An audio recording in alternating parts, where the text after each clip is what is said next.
Hey everyone, it's Imran back again with a macro options spotlight. Okay, so anyway, retail really loving the AI story. If we look at what's been going on, generally professional investors tend to see retail as a counter indicator, thinking that that cohort of investors is less informed.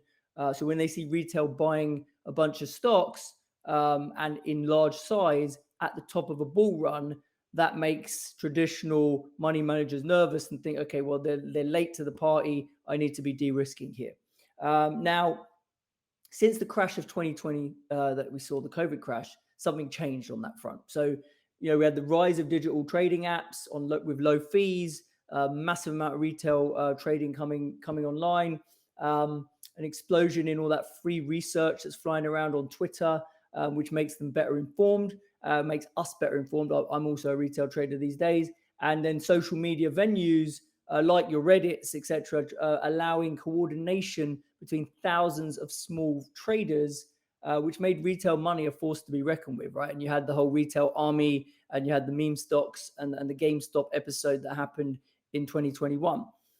So now I think, whilst it does give you some indication, I don't think it's as much of a signal as it's been in the past. So anyway, in the recent move higher in stocks fueled by AI hype, retail investors have been back in force in the market. Last week, JP Morgan's data shows $1.5 billion worth of single stocks were bought by retail, and that's an all-time record from according to them. And then SocGen points out that AI news flow, if you look at that, it's just gone parabolic, right? So this year, the chart here on the right shows us, it's absolutely gone off the chart, right? Off the scale. So clearly a lot of news flow, a lot of airtime for the AI story. And we think that is fueling all of this retail flow that's been coming back into the market to buy these names and get exposure to this.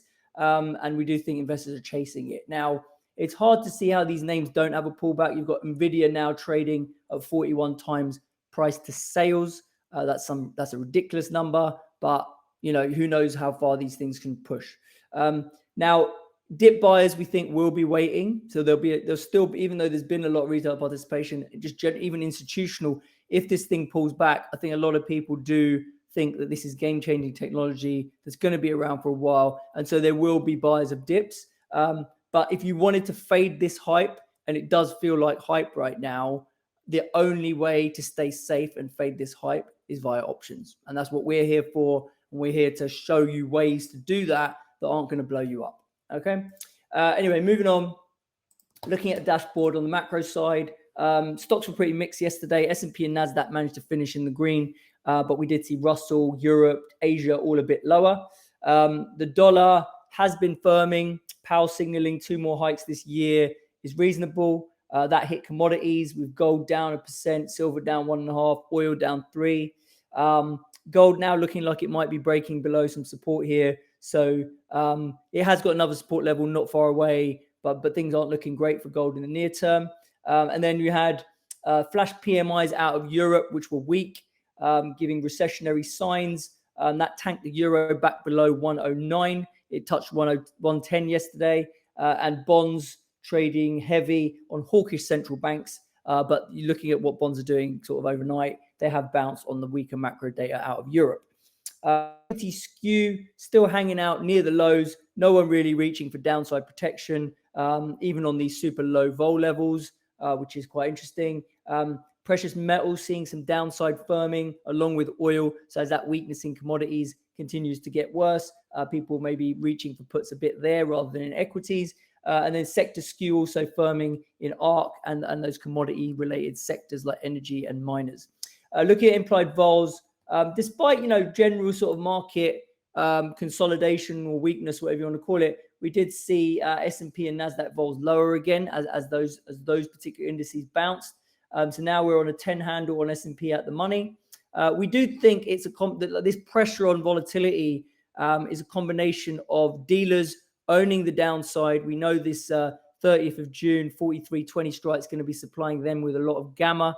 And also, we think that the dealers have got an incentive to position short Vega in anticipation of the supply that's coming. When JP Morgan rolls that big put spread collar structure, it is a net supply of vol to the street because they sell that call option to buy a put spread. That is a net Vegas sale, and the call option is likely to come in probably 3% out of the money, something like that, with vols down here. So that's going to come in at around 4,500. That will be the big chunk of Vega that gets sold, and we think that is keeping a bit of a lid on the vol and the VIX right now, as people are happy to sell into that to pre-position for this sale of Vega that they're going to get at the end of next week. Okay. Now, oil, looking outside of equity vol, oil vol did catch a decent bid, up nearly 2 points as spot sold off 4% in oil. FX vols were lower. We had the pound vol down 0.75 points as the Bank of England surprised with a 50 basis point hike. And then looking at the carry picture, it's pretty mixed still. Generally, there's a bit more green in the likes of equities, bonds, sectors versus a bit more red in the FX and commodity space. So that's generally how it's setting up. Okay, now looking in a bit more detail at the VIX, we look at our VIX monitor here. So, VIX has continued to go lower. We thought it would go down into VIX expiry on Wednesday and then have a little bounce. It kind of threatened to do it, but it didn't really last. VIX spots on a 12 handle. The roll down of the curve, because we've rolled to the next contract now, it's between July and August futures. So the roll down has actually come down off the highs, back down to about 9%, but still reasonably steep. VVIX has also come down small, about 3 points, but that is not getting hit anywhere near as much as the VIX spot is getting hit. Okay, looking at the open interest on VIX options, we have seen more July calls being entered into. So the real big open interests are July 21 and 23 puts.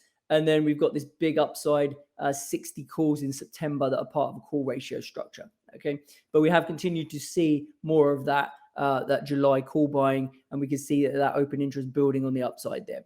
Now, the VIX beta signal that we look at completely collapsing to zero. So what does that mean? Well, if we look at the last month if we look at every day in the last month, what was the S&P change and what was the VIX change in percentage terms?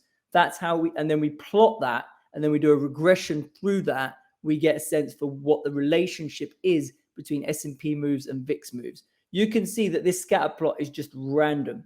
Okay, it is just a random scatter of dots with no R squared relationship, no regression fit whatsoever. So it's basically saying in the last month, the VIX has been agnostic to what the S&P's done. It doesn't really care if the S&P goes up or down. The VIX has been doing its own thing, and in general, the big moves on the VIX have all been to the downside. Okay, that's kind of what we've seen, right? You've had some 2% up days, but you've had 6% down days. Just general relentless vol selling, agnostic to S&P direction. Now, partly that's going to have something to do with the fact that the S&P in the last month hasn't managed to have a material down move.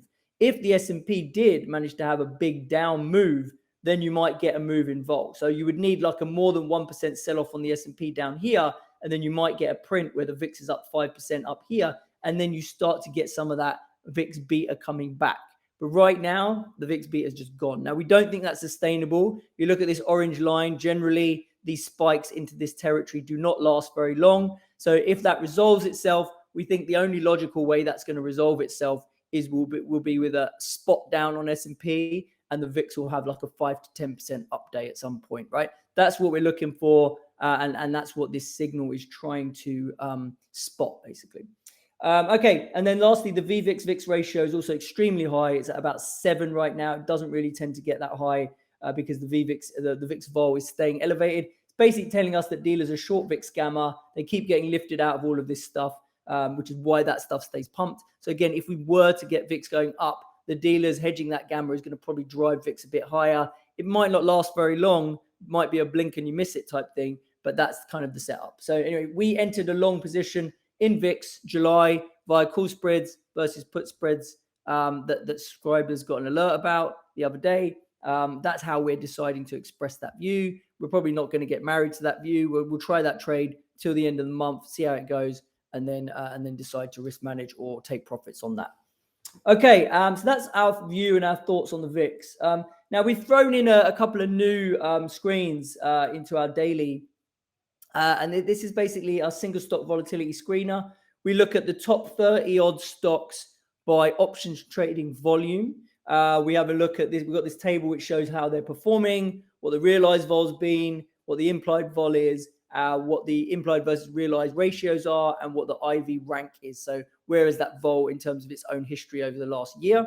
So this gives us a flavor and a feel for what's going on in singles. This then drives our strategy compass, which you guys were used to seeing on our dashboards. We have this for every asset. So we've basically created a strategy compass for all these single stocks so that we can identify opportunities in single names on a daily basis. And we can show you guys what we think is going on and where the opportunities lie. And we're going to keep this single stock screener extremely simple. We're going to do one-legged trades, i.e. buy put, buy call, sell put, sell call. We're going to keep it as simple as possible. If you want to make it more complicated, that's your call. We're just trying to show you where we think the value is in these type of trades, just to give you some sense check and some idea generation.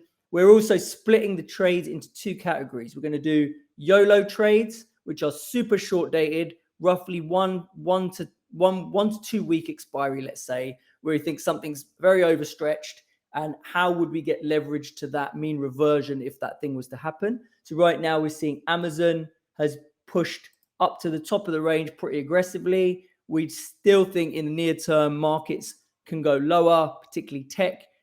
So we think Amazon really short dated puts to next week look decent. So it's the 125 put that can give you leverage to that scenario. And then on the swing trade side, that's a more medium term trade. It's going to be in the 1 to 3 month category generally. We think the market is consolidating and correcting, but we'll probably have another thrust higher coming through the summer. So you'd be looking for long trades, long calls. Disney is screening as pretty beaten up, that stock.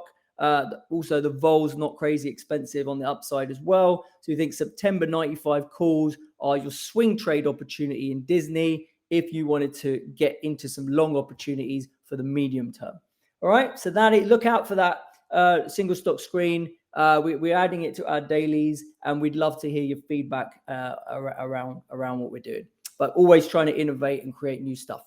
Okay, that's it for today. Have yourselves a great weekend, and I'll catch you all next week. Thanks.